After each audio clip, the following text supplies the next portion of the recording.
আৰু এই তামোল পাণ বিক্ৰী কৰি থাকোঁতে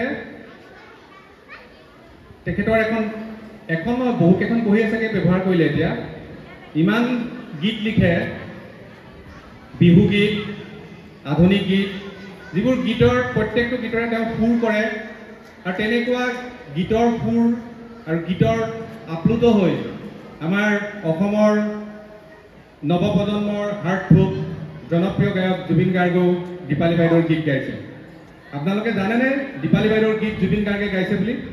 যদি নাজানে আজি জানিব লাগে। আৰু দীপালী বাইদেউৰ কাৰণে জোৰকৈ হাত চাপৰি আকৌ বজাওক। এই যে সৰু দোকানখনৰ ভিতৰত কবিতা লিখি, গীত লিখি তেখেতৰ সাংস্কৃতিক জীৱনটোক নীৰৱে চলাই আছে।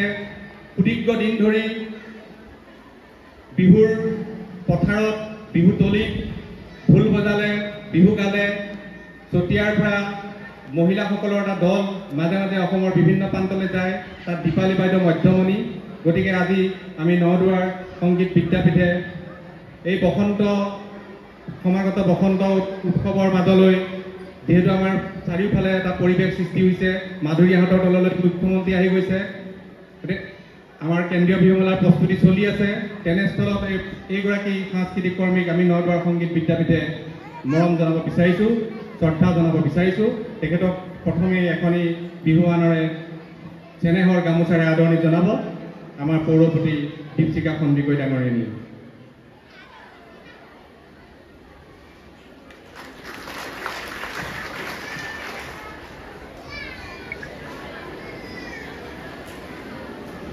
আমি এখন সম্বৰ্ধনা পত্ৰ দীপালী বাইদেউক দিব বিচাৰিছোঁ।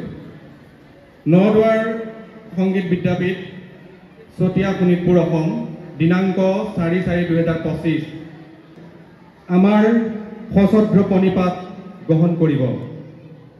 কাঁইট জোঙৰ মাজতেই মোৰ গানৰ সুৰৰ বেলা, কাঁইট জোঙৰ মাজতেই মোৰ গানৰ সুৰৰ খেলা, এই ধুমুহাৰ বাঁ মাৰলিৰ চাক নিয়াতেই মোৰ যে ফুলাৰ বেলা, এই পলয়ৰ মাজে মাজেই সৃষ্টি মোৰ প্ৰতিধ্বনিয়া মেলা, জীৱনৰ কঠোৰ সংগ্ৰামৰ মাজতেই জিলিকি উঠিছে আপোনাৰ প্ৰতিভা, 14টা ঢোলৰ দপদপনিৰে দিল্লীৰ মজিয়াত ভাৰত কপাই আপুনি জিনিছিল ৰাজ্যবাসীৰ মন।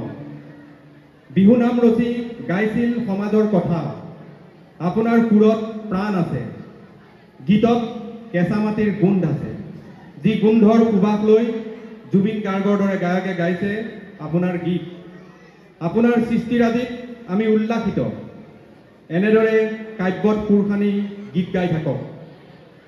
মাকৰি ভিলাৰে থাকেও বাইদেউ, মাকৰি ভিলাৰে থাক, আমি নদুৱাৰে আশীৰ্বাদ কৰিছোঁ, দীপালী কুশলে থাক। শ্ৰদ্ধাৰে নদুৱাৰ সংগীত বিদ্যাপীঠ পৰিয়াল, চতিয়া শোণিতপুৰ, অসম। তেখেতক এই সম্বৰ্ধনা পত্ৰ অধ্যক্ষ মহোদয় গোপাল কৃষ্ণ গোস্বামী ডাঙৰীয়াই তুলি দিছে।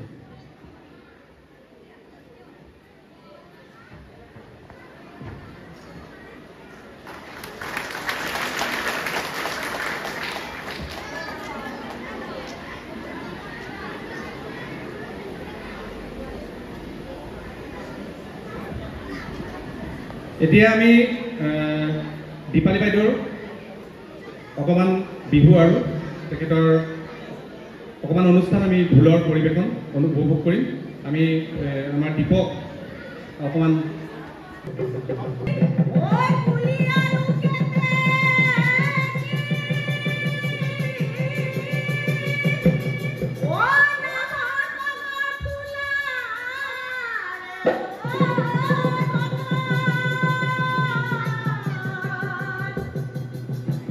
Oi,